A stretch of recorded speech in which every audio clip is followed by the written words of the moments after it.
arranged on the campus ministry at St. Thomas More University Parish.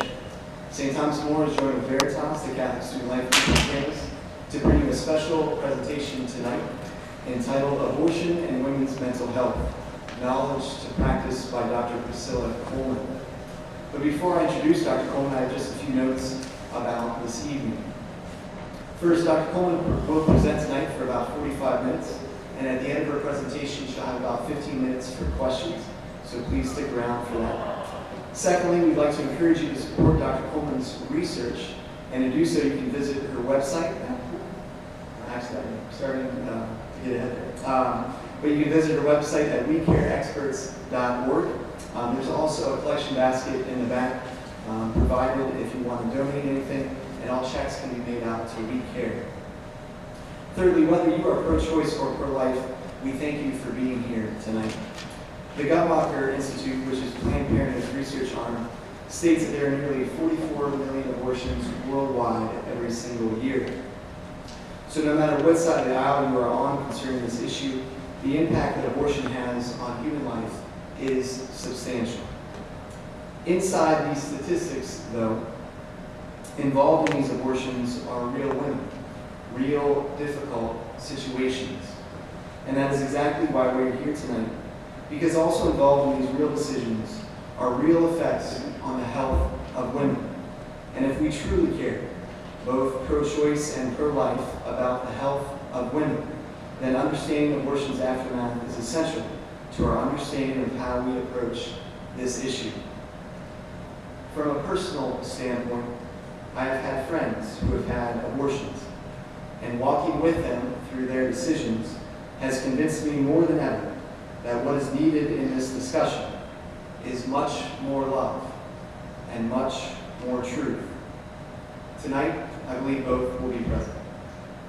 For we hope tonight that we'll all be moved into a deeper respect of human life, a deeper respect of the mother involved in these decisions, a deeper respect of the unborn child, a deeper respect of the fathers who helped to create the child, a deeper respect of the lives of the abortion doctors and nurses, and a deeper respect to all those living who are working so hard to create a culture of life, a culture that recognizes that each life, like yours and mine, is precious and is beautiful.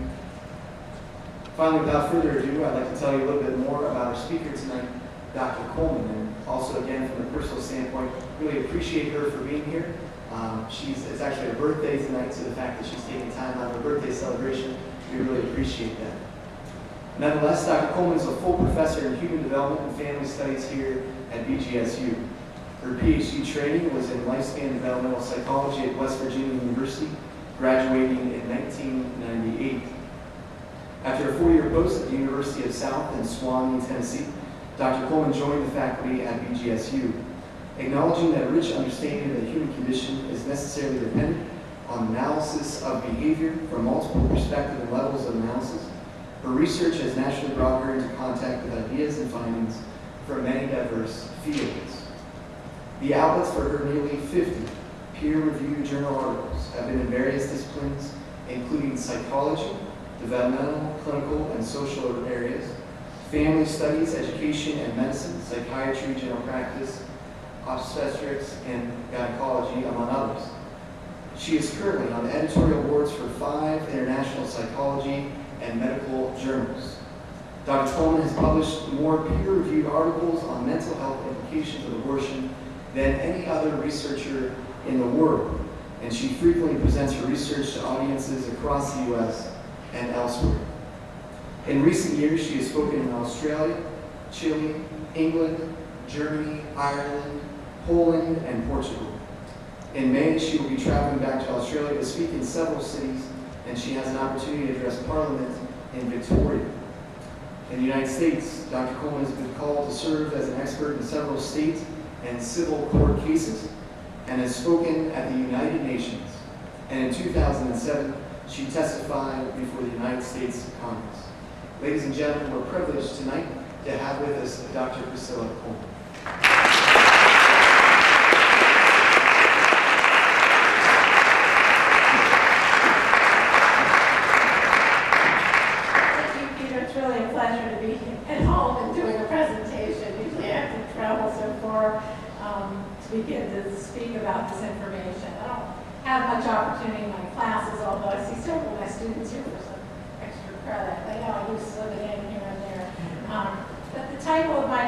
tonight is abortion and women's mental health, knowledge to practice.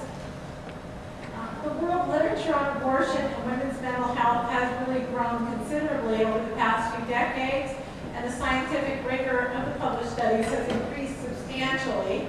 The focus of the research really is on one of two areas, and both of them have grown.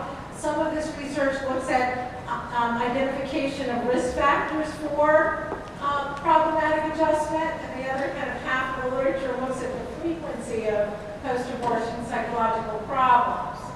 So my goal tonight is to cover both. And these are the questions specifically that I'll be addressing. What are the characteristics and situations that put women at most risk for mental health problems following abortion? What are the common negative post-abortion mental health problems? And how strong is the evidence in 2012?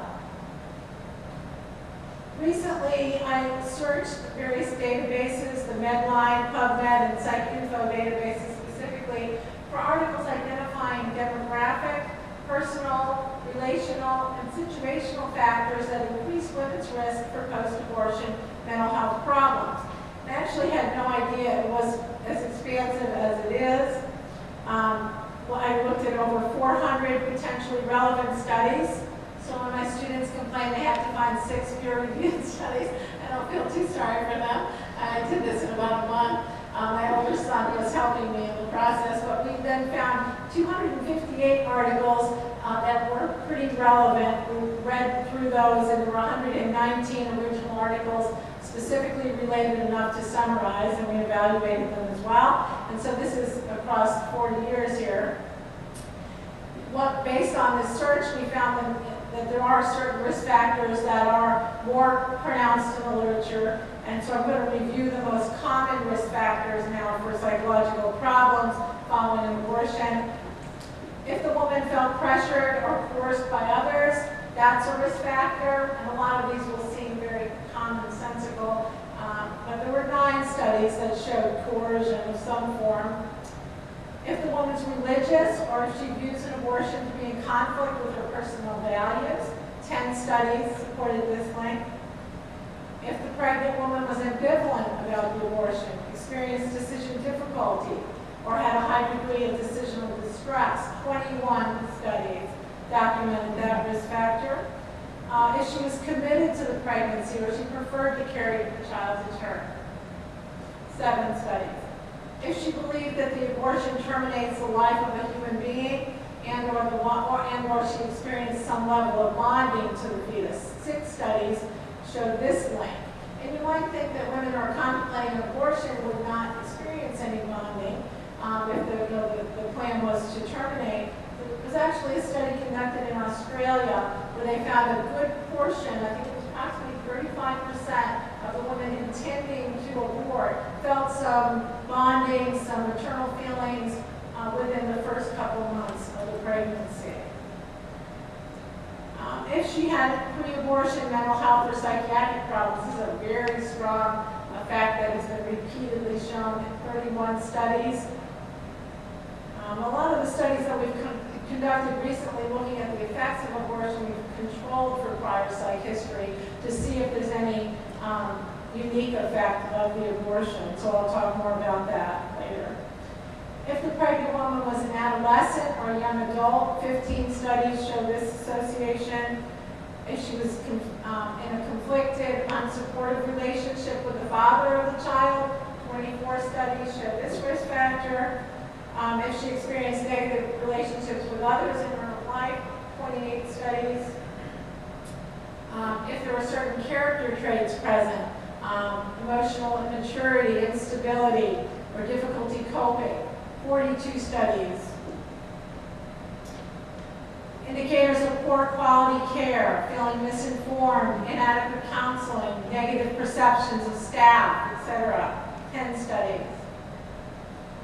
Many of these risk factors are complexly interconnected as well. For example, a woman who feels attached to her fetus and desires to continue the pregnancy may also be pressured from a partner to abort if the relationship is unstable, leading to feelings of ambivalence and stress surrounding the decision. If she suffers from low self-esteem and has trouble articulating her feelings, she may be particularly prone to yielding to the pressure. So these risk factors don't typically occur in isolation. And how common are some of the risk factors? Well, 44% of women have some doubts about their decision to abort upon confirmation of pregnancy. 46% of women who abort report a conflict of conscience. 25% of women who abort view it as terminating a human life. And so that again, you might wonder, why would somebody opt for an abortion if they really see it as terminating a life or as murder? But the reality is many women who find themselves in unplanned pregnancies really feel like it's going to be their life versus the life of the fetus, so it becomes like a self-defense kind of reaction. 50% of American women who abort feel it's morally wrong. And so here's another, this is a study that looked at several of the risk factors at once, using 5 different criteria: psychosocial instability, an unstable partner relationship, few friends, poor work history, failure to use contraception. Belsey, back 25 years ago, found, more than 25 years since my math is 35 years ago, found 68% of abortion patients were at high risk for negative psychological reactions necessitating counseling.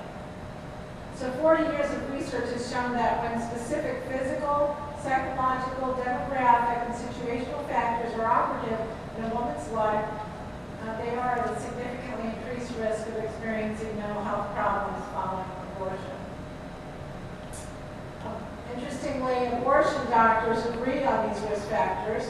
2 decades ago, Warren Hearn, in 1990, emphasized the central role of pre-abortion counseling in evaluating women's mental status, circumstances, and abortion readiness to prevent complications.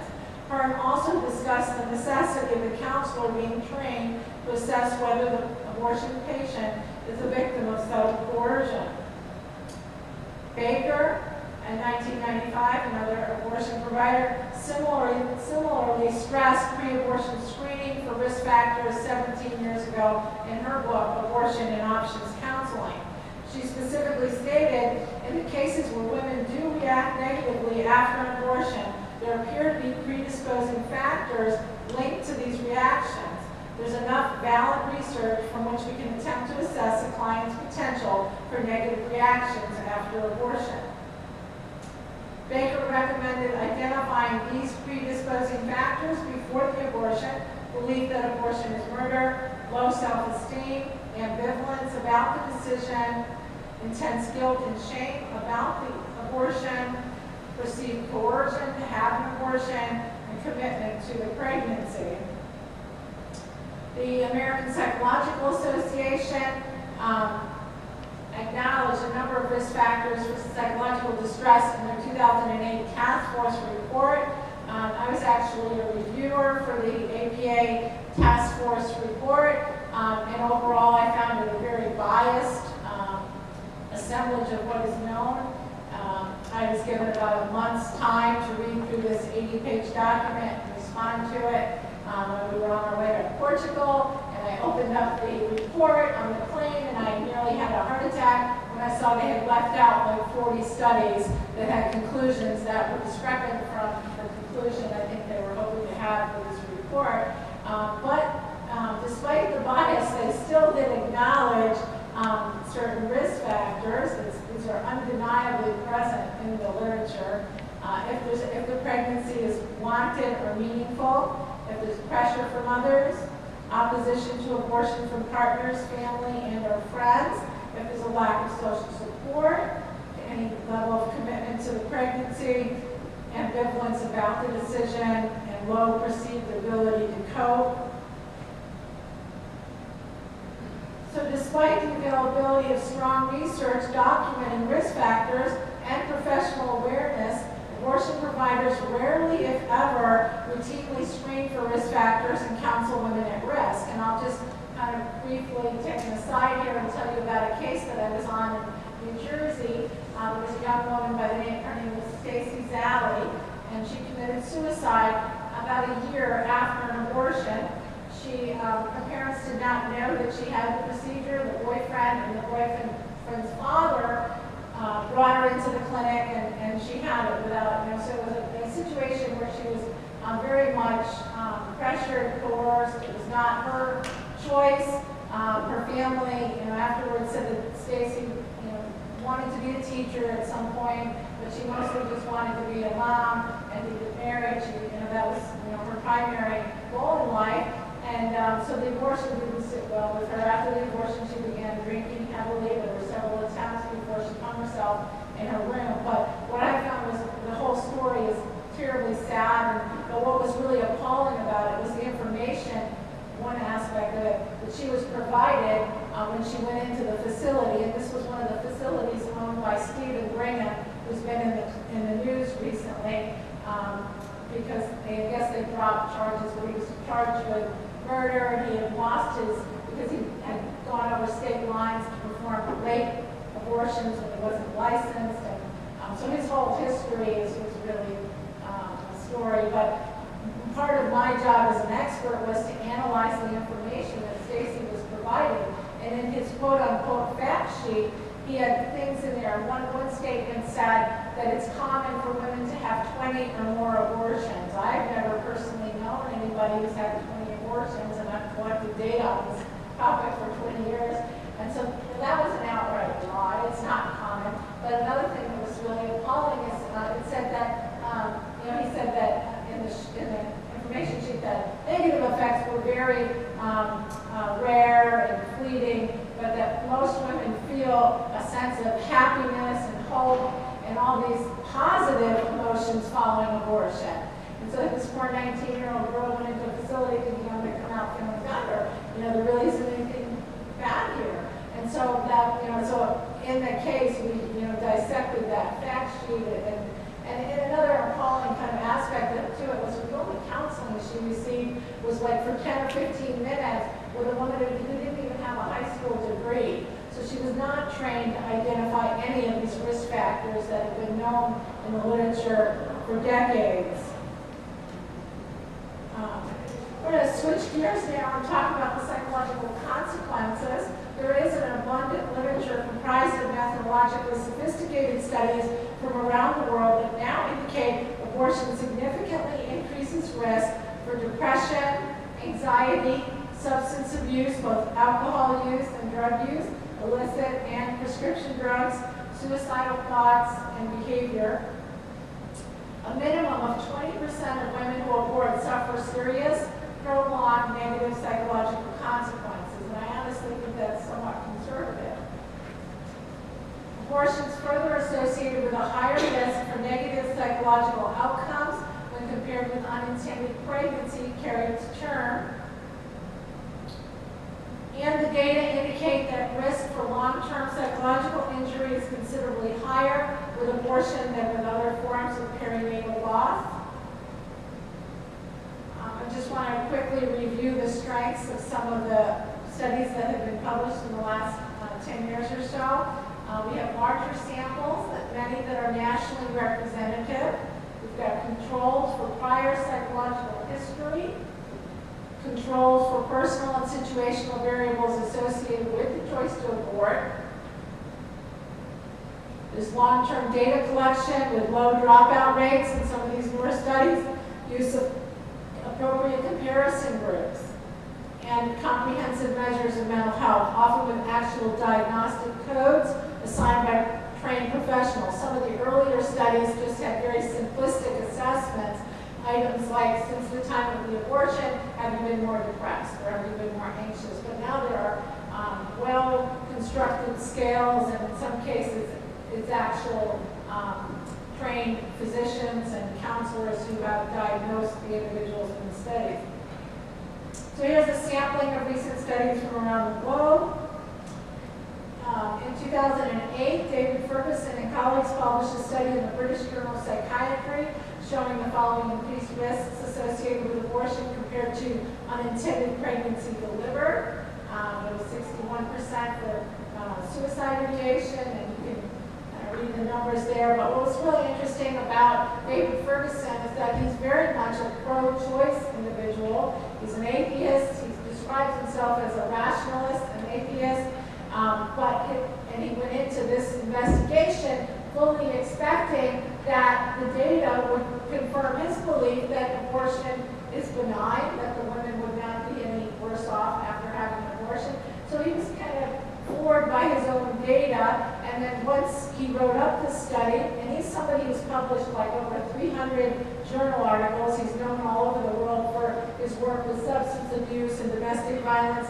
This was his first study kind of looking at this topic, and it took him 4 submissions to journals to get the paper published because it was so politically incorrect. He said he had never had that difficulty with any other topic, and he was very vocal in the media, and he was slammed for it. But he's an honest scientist who said that there's something here, women are suffering, and we need to more actively study this.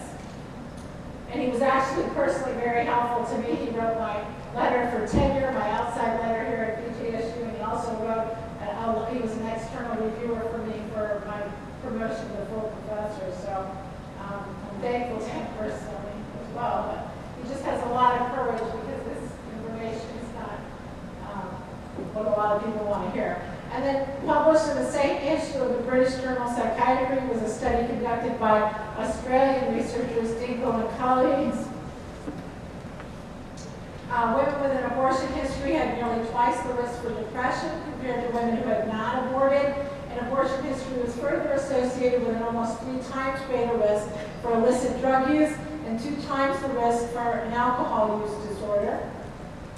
In Norway, Willie Peterson, he's a sociologist, published 2 studies linking abortion to mental health problems. Data for both studies was from a nationally representative sample, and it included over 700 respondents. The subsequent study, he found that women had a very high increased risk, 400% for use of cigarettes, alcohol problems, 180%, marijuana, 360% increased risk, and other illicit drugs, 670% increased risk. And they were nearly 3 times as likely as their peers without abortion experience to report significant depression.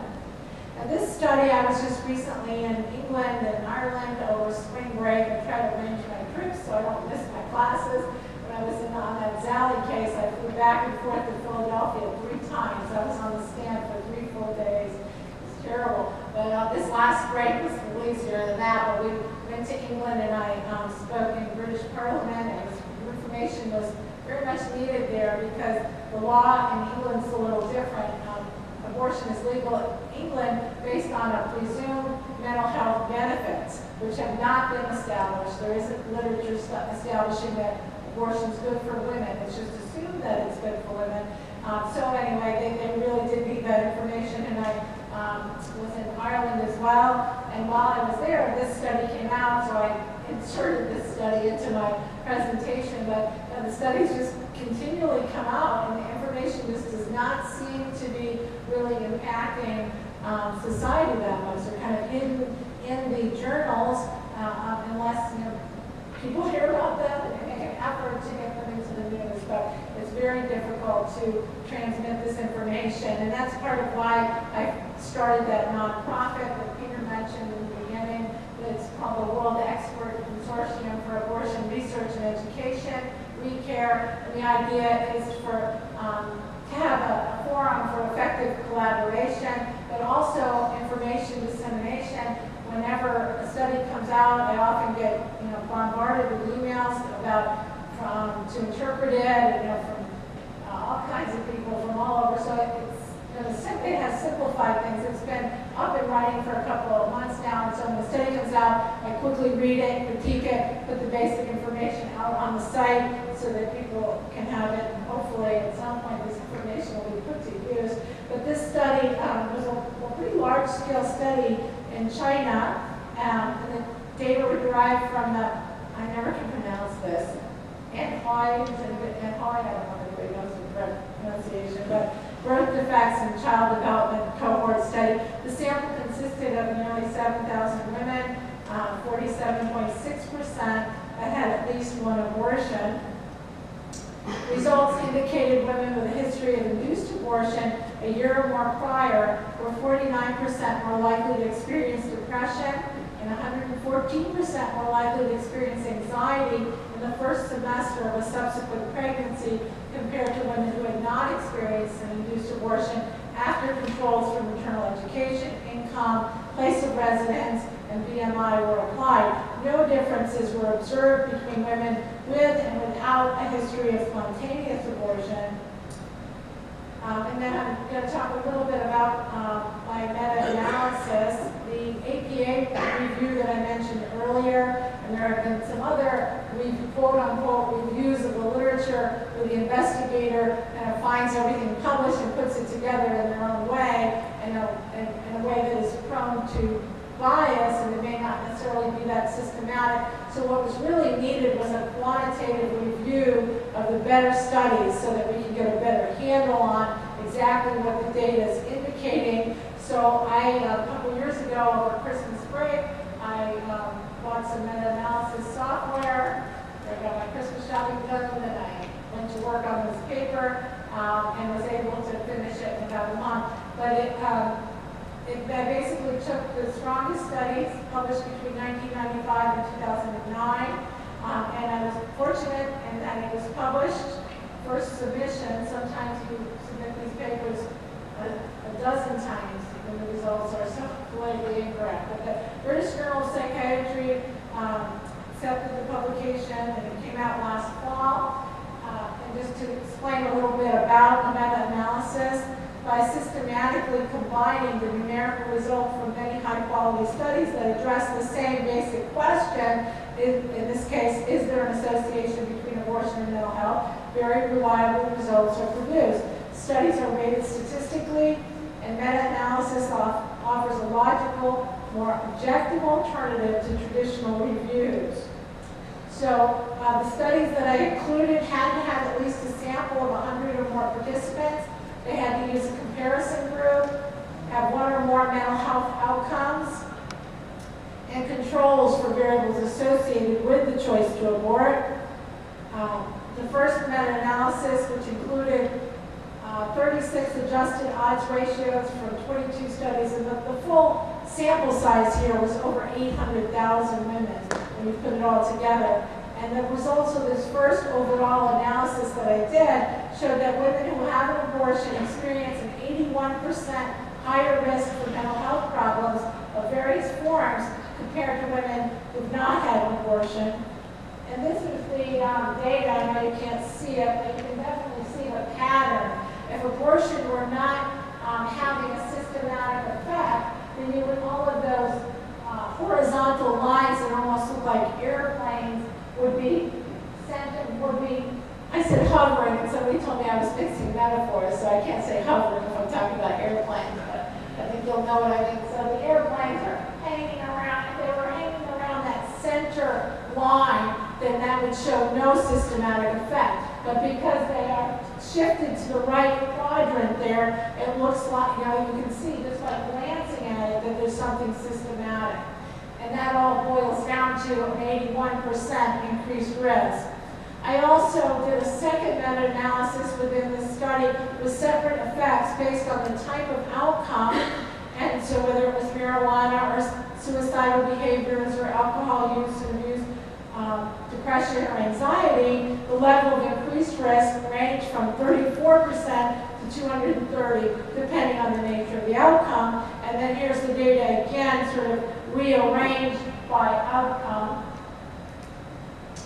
And then the third meta-analysis, I looked at different, I divided the data up based on the comparison group. Was it just no abortion, or was the comparison group women who carried to term, or was it specifically an unintended pregnancy carried to term? And depending on the type of comparison group, we still had this increased risk ranging from 55% to 138%.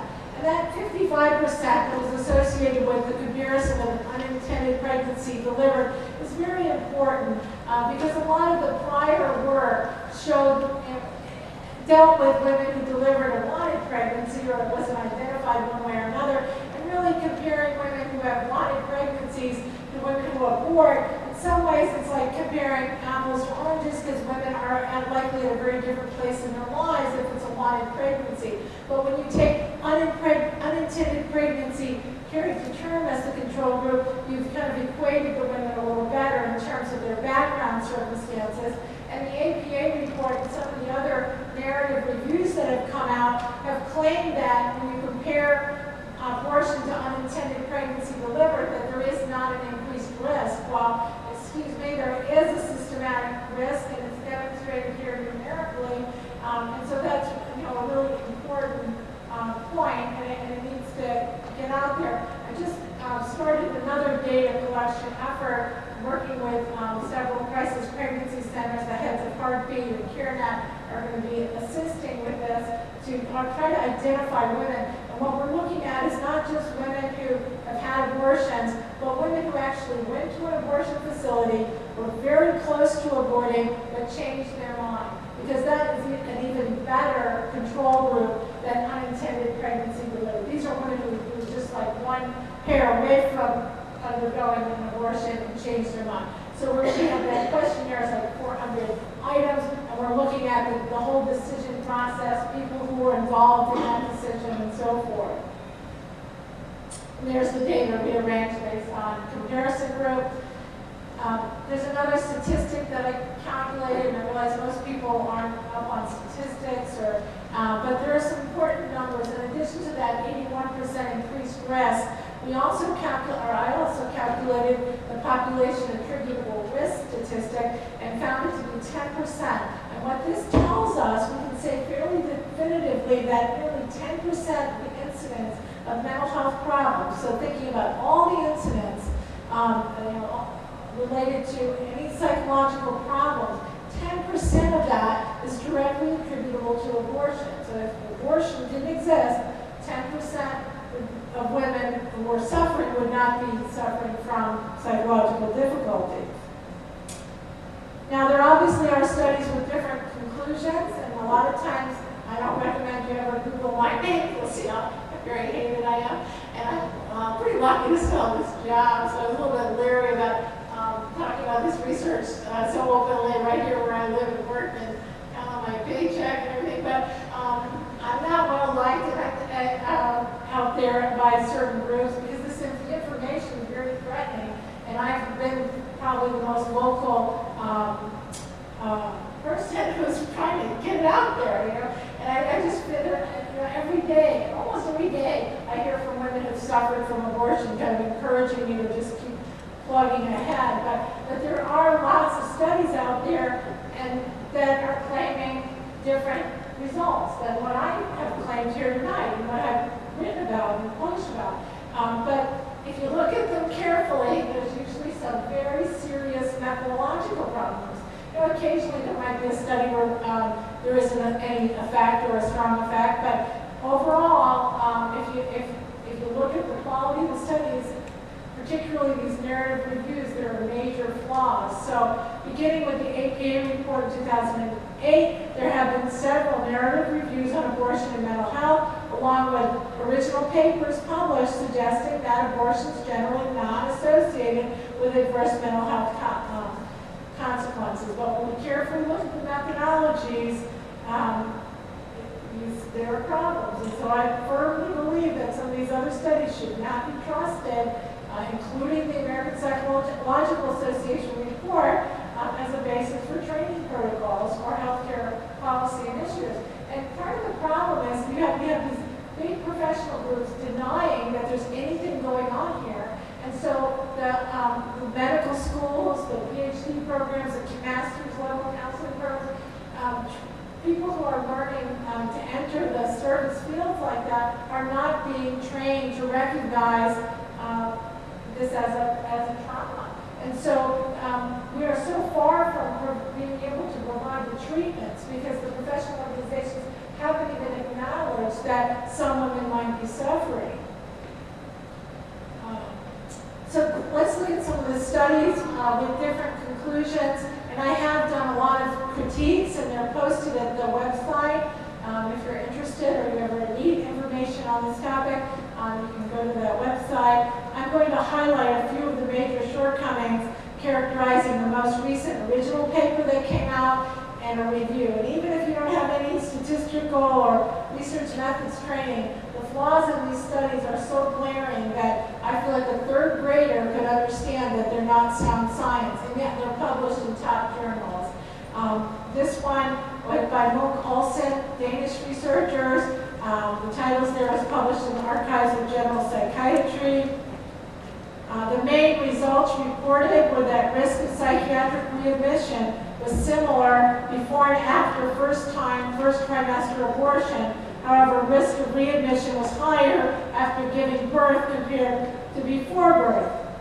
Well, here's some of the issues, and I was very familiar with the Danish data because I had access to it last summer working with some other Danish researchers, and you can only get access to the health registries there if you're collaborating with a citizen. And so I know these Danish registries, and we actually wrote 2 papers that have been published, not published, so hopefully will be published, submitted, looking at patterns of reproductive loss and birth and mortality rates. But anyway, so I knew more about this data set than other studies, but they left out the older women for whom data definitely are available. Those women were not included in the analyses, and there wasn't any explanation.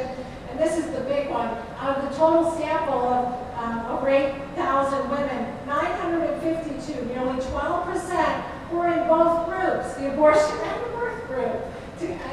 How can that be a valid comparison? You can't be in both groups. And they didn't even explain it very much. It's ridiculous. And there were no controls for variables shown in previous studies to predict the choice to abort. Marital status, education level, religion, income, relationship history variables, including abuse, planning of the pregnancy, and pressure to abort, among others. If we leave out one of these critical variables from one of our studies, they denounced the whole study. Follow-up was limited to 12 months, despite availability of data in the Danish registries enabling much longer tracking. We tracked for 25 years. The authors conducted correlational analyses, which is inappropriate, and they inappropriately made inferences of causality. I'm always getting accused of that. And then I say, well, look at the studies, read the studies. Where did I infer causality in that study? But then they can do it. It's really nuts. There was a systematic review on abortion and mental health that was released by the Royal College of Psychiatrists. And this was really created a really interesting culture over there because their own journal, the British Journal of Psychiatry, published the meta-analysis and several other studies that have shown negative effects. And then their professional organization, similar to the APA here, came out with a different conclusion. The bottom line conclusion of the reviewers was that women who terminate unwanted pregnancies do not face increased risks of mental health problems compared to women who give birth. 35 studies, most identifying mental health risks, were eliminated based on nebulously defined, no usable data, or fewer than 90 days follow-up. And I was a reviewer for this too. This was a little bit more open process. They solicited reviews from anybody who was interested, and so lots of people I knew, wrote critiques, but then they barely made any changes to the final document and didn't really explain very well. But only including studies with extended follow-up is a big problem because it minimizes the number of cases of mental health problems identified. As time elapses, healing might naturally occur, other events may moderate the effects, and more confounding variables might be introduced. But finally, this approach misses the serious and more acute episodes that are treated soon after the abortion. So how this could have been deemed acceptable is beyond me. The studies included were not representative of the best available evidence. For example, in the prevalence of disorders category, only 34 studies were retained, including 27 without controls for previous mental health. And then they talked about my review in there, and they talked about it incorrectly. So as the author of the Coleman review said in the report, I was alarmed to see the content in the section summary of key findings from the APA, Charles, and Coleman reviews. Well, the first 6 points that they make here are not reflective of the conclusions in the meta-analysis, and the seventh and final point wrongly states with reference to the meta-analysis that, quote, previous mental health problems were not controlled for within the review. Well, in my meta-analysis, 14 out of the 22 of the studies included controls for prior mental health, and it's clearly stated in the table that's in that study. This review was pitched as methodologically superior to all previously conducted reviews, largely because of the criteria employed to critique individual studies and to rate the overall quality of evidence. However, the quality scales employed to rate each individual study are not well validated and require a significant level of subjective interpretation, opening the results to considerable bias. To illustrate how incomplete and misleading the conclusions are, I'll use one example. As noted earlier, I recently identified 119 studies, 78 since 1990, related to risk factors associated with post-abortion psychological health. The RCP conclusions relative to studies addressing risk factors don't include most of the variables I just went through with you. Based on just 27 studies, and again, there were 78 that they really should have included, they state, quote, the most reliable predictor of post-abortion mental health problems is having a history of mental health problems prior to abortion. That is one risk factor, but that's one of many. And I wouldn't say it's the most reliable one. Decision ambivalence and difficulty and stress and some personality traits or coping kinds of characteristics are stronger. And a range of other factors produce more mixed results, although there is some suggestion that life events, pressure from a partner to have an abortion, and negative attitudes towards abortion in general and towards a woman's personal experience of the abortion may have a negative impact on mental health. So they're not even really acknowledging it to the extent that the abortion providers 20 years ago acknowledged some of these risk factors. So where do we need to head in terms of future research? The lack of empirically validated treatments has left many women without much hope for relief if they experience post-abortion psychological problems. An essential future goal is therefore to develop treatment protocols, test them, and publish the results. Most of the existing studies are based on self-report data, so it's the women filling out surveys or participating in interviews, research incorporating data from significant individuals in women's lives, and or behavior assessments will enhance efforts to assess the complexity of women's experiences. Available research has not given sufficient attention to the individual experiences of women and the range of negative effects. Researchers need to conduct more substantive interviews with geographically diverse samples in order to more fully understand the depth and breadth of experiences. For example, a woman in one of our qualitative studies conveyed social condemnation, shame, retreat, and pretense, themes neglected in the scholarly research. She said, quote, each time I've mentioned my abortion experience, I felt condemnation from those who look but don't speak. I guess because I don't know what they're thinking. I just retreat back to my old ways of handling my experience. That is by hiding my wall of guilt and shame or behind the illusion of having a perfect life. Short-term studies are potentially misleading because women may suppress their emotions until other life events, such as a birth trigger, a delayed reaction. There's a need for studies following women over many years to more fully understand how abortion experiences intersect with other life events to impact women's quality of life. And I'm going to read a poem here in a minute that was actually written by a woman who's pro-choice. I found it on the internet, and I called her, and she agreed that I could use it in publications or in presentations. But before I do that, I have another example of kind of a long-term effect that just occurred over spring break.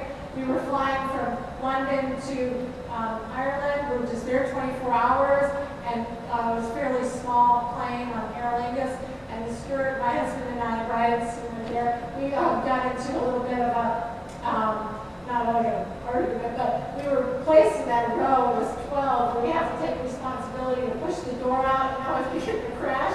And when I travel alone, I don't take that responsibility. I'm afraid I'll freak out. So I said, no, I don't want to sit here. And he said, we want to be the first ones out. We want to sit here. So the stewardess is just kind of waiting for us to decide what the heck we're going to do. And so then she made some just short, small conversation with me.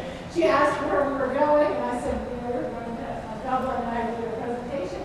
And she asked about it, and then I told her it was about her whole demeanor changed immediately. In Ireland, abortion is not legal, and she said, a lot of women suffer from abortion, and there's really no help. And what do you know about this? And so then I told her about the website, and then I just kind of looked at it. I had a feeling that she had had an abortion, and I don't usually ask people their personal business, but I did say, did you have an abortion? And she said yes.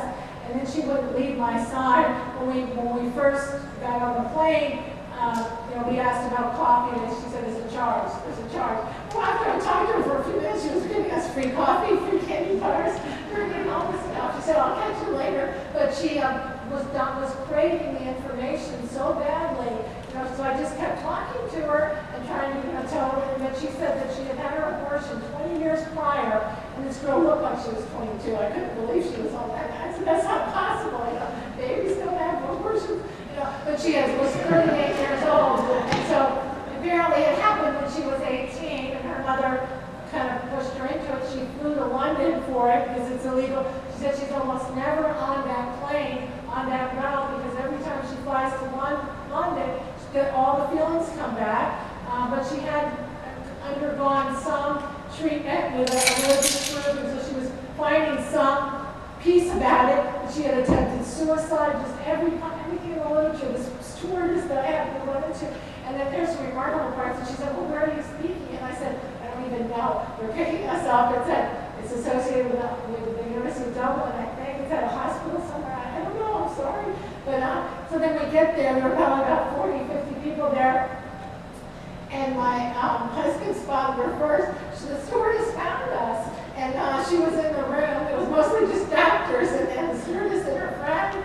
And she and her friend, I guess, was involved in some pro-life initiatives. And so she called and she said, I met this lady on the plane. And she said, well, I'm going to her talk. And so then they both showed up. And then my husband said that she was just listening to every bit of information. There's just such a hunger for this. And the fact that, 20 years later, she was still needing that information so badly, it's just such a shame that as a society we can't acknowledge that a certain percentage of women are suffering. And so here's a poem that I'll close with. It's called Ghost in the House by Amanda Lewansky. And it does convey the ongoing conflicting emotions that abortion may bring to women's future lives. Come, child, it's evening. Come to me and sit with me once more. Let's rock here while the others sleep. Let's see. Your sister's 4. The baby is 3 months today. Your little brother's 2. And I've not decided if I'll tell them about you. And you would be 8 this year. I don't know your name, the color of your eyes or hair, or where or how to blame. The fear was all, the fear of change, for I saw change as loss. Against my dreams, my plans, my life, you seem so small a cost. You set your weight within my arms, your head upon my breast. I did not know these things when I decided what was best, and I'm lost and so confused and don't know how to feel. For you who were in illness, every year become more real. Your sister and your brothers, they proclaim you as they grow. And no, it isn't every day I find your shadow here. Most times I'm far too busy for reflection or for tears, but sometimes when the children sleep and I have time alone, I sit down in the dark and rock and bring my baby home. So, with scientifically derived information, commitment, and compassion, we can assist professionals as they endeavor to empower women to make healthy decisions for themselves and their families. Thank you for listening.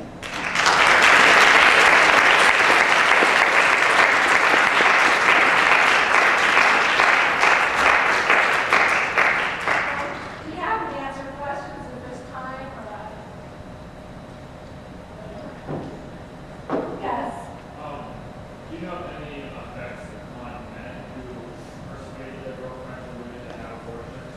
Actually, there are some studies on men. I actually conducted one about 15 years ago and published some of the results. But there are others who have studied men. Actually, I've had two more since then where we had both men and women. There's probably 20 to 30 studies that look at the psychological impact on men. And it's different experience psychologically. In some ways it's similar, but it can be different if the man played an active role in pressuring, or it could be kind of the opposite scenario where the man really wanted the woman to have the child, and yet she, it's her right to, in our country, to abort. So may feel powerless, and so it is a little different. The studies that I was involved in showed pretty similar rates of depression and anxiety, and really remarkably similar reactions. But it's been harder to get that worked on because there's resistance to it. The way that the law is framed in the U.S., it's really a woman's decision in our culture. Yes.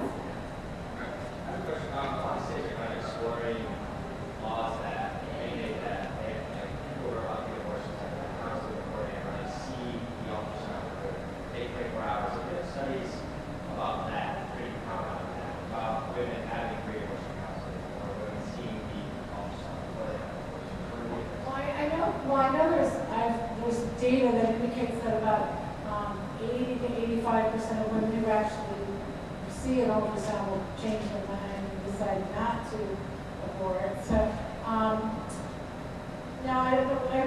it hasn't been used systematically enough so we can kind of look at the if there's any more serious psychological impact if women did see the fetus or prior to terminating. So are you thinking that maybe it would be more difficult psychologically if they had seen it and then went through with the choice compared to a woman who? Yeah, I guess I was just wondering, what were the effects? Or, was it more effective in keeping people from having an abortion? Or if people actually were counseling beforehand, were they better if they had one? Yeah, I think, and there's a lot of different opinion on it, but there hasn't been enough systematic examination of that, although there are some studies now that are comparing women who have chemical abortion to women who have surgical abortion. Sometimes with chemical abortion, and women will actually see the fetus expelled, and so there is, that's obviously a different view, but it's contact with the fetus like that. And the preliminary studies are showing that there's much more potential for psychological harm after a chemical abortion as opposed to a surgical abortion. But we really do need to systematically evaluate that. Yes. Hi. You've had a lot of different risk factors as far as reasons that might cause negative effects on women who have these certain risk factors. And it kind of seemed to me like almost everything that I can think of that might be a reason why a woman would choose abortion were up there as risk factors. So do you know, as a kind of a standard or maybe even a typical, like what would a woman who doesn't have an increased risk afterwards, what would that experience kind of look like? Or what would kind of Well, it's pretty much like the absence of all of those. So you're in a stable partner relationship, no desire to have or connection with the fetus. It's really pretty much like the absence of all of those. And the reason that it's so important to identify those in terms of the outcomes research, we really need to control for the reasons so that we can kind of tease out an independent effect of the abortion to see if the abortion itself is really associated with depression. I think a lot of it boils down to being her own choice.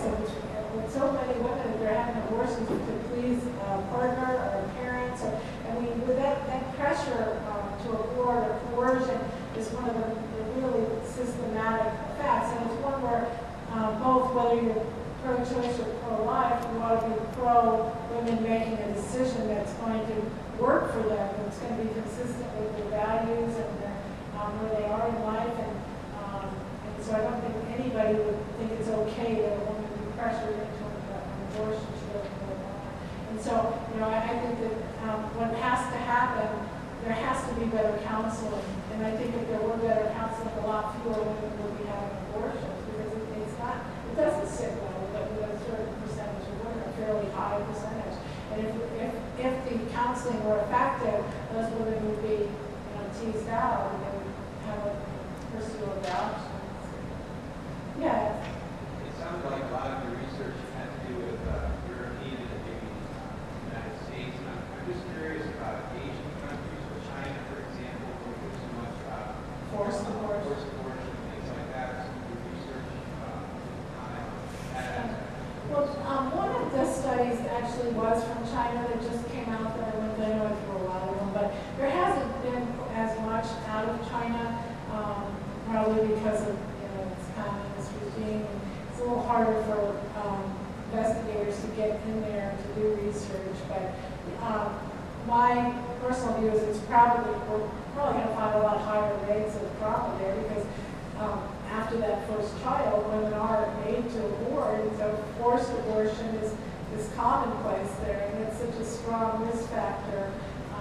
I just went to some lectures in D.C., and there was a woman, her name is Reggie Littlejohn, and she has a nonprofit organization, and she's been in China working with women there, and she described these horrific stories of, and actually had a picture of this one woman who was dragged off, literally taken off the streets at 7 months and forced to abort.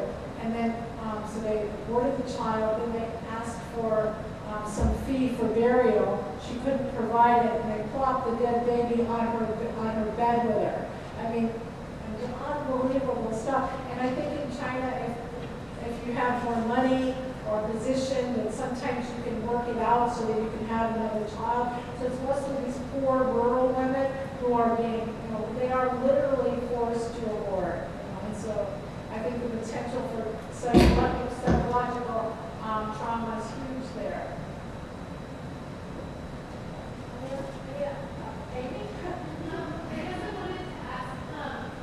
You showed a lot of research that depicted the negative psychological effects. Right. Are there any sound studies that provide positive effects to abortion? There really isn't much. There might be, we're talking about literature of maybe 600 studies out there, and there might be a study or two, or maybe 5 at the most, where there might be 1 or 2 variables in there, like women might feel more in control of their lives, or there might be a sense of relief. But relief is so poorly defined. Is it relief because you didn't have a baby? Relief because you just got pregnant or not? Relief because your parents aren't going to find out? So relief is kind of a nebulous variable. So there are a couple items here and there in studies, but there has been no systematic analysis of benefits showing that abortion is good for women. And that's why in Great Britain and in Australia, New Zealand, and Wales, some of these countries with laws based on the presumption that it's good for women, now the laws are under a lot of scrutiny because we don't have the empirical support. And those studies, are they longitudinal, do they reach Usually, I think it's mostly the ones that were conducted by Brenda Major, and so she looked at women 3 weeks after an abortion, 6 months or 2 years is the longest. The other? Yeah, Ms. Carol.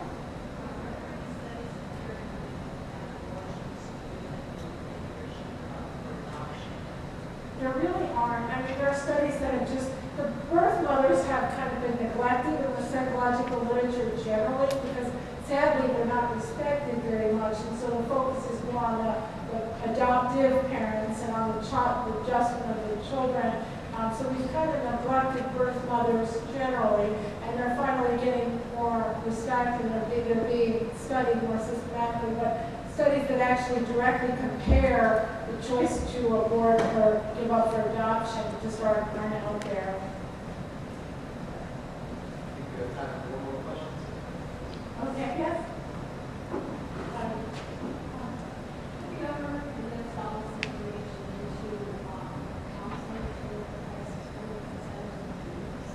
Well, not as for, I've condensed the information, and a lot of it is available now on the We Care site. And it's not just like my site, there are 9 other researchers from around the world who have signed up and are part of this, this group. But we have fact sheets that have information from the psychological literature, just bullet points that are easy to read with the references so you can, verify the information. That's what's needed. And well, actually, I work a lot with CareNet when they're producing literature to give them snippets from the literature. But because my training is in psychology, not in development, it's not in clinical, so I'm not like a clinician able to make recommendations for treatment, but I can certainly summarize what's in the literature. And I try to do that for anyone who's interested. And that was part of the big motivation behind WeCare, was to be able to have a place where people could just go, a central location, and download information free of cost and disperse it as needed. All right, thank you.